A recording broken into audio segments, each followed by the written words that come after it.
Hi guys! Today, meron na naman natanggap si Madam Hili pala, na, ano ba to? Mga pagkain from school. So, ito ay galing ata sa DepEd. So, dito sa Quezon City, nag-aaral yung anak ko, public school. Meron silang pag ganito. So, nag-start na ata to 2 weeks ago. So, ngayon pala kami mag-video. Ito naman mga mi is Nutri Cookies. And ito naman ay brown rice. Diba na? Masarap ba to?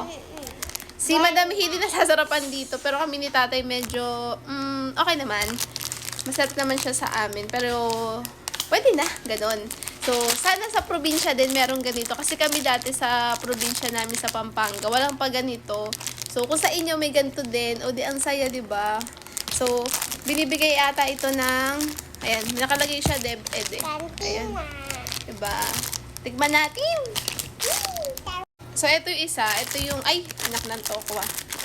So, ito yung Nutri Cookies natin. Tikman natin siya.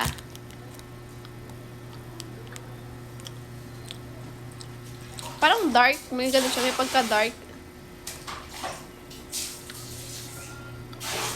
Hindi ko alam kung ano yung lasa na yun eh. Pero okay naman siya. Sana kainin ng mga bagets. Kasi pwede naman. Tingnan mo, Nyak. Gusto mo? Okay. Ito naman mga try natin si, ano ba to? Brown rice. Ayan, try natin siya.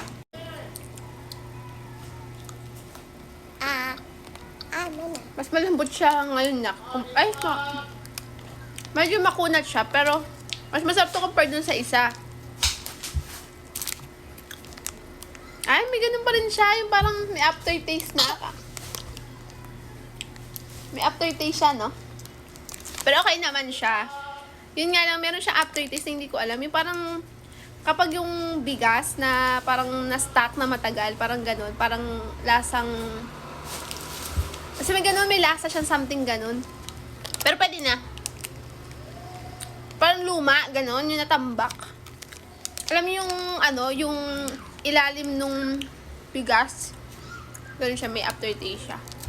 Ayun ba, sorry.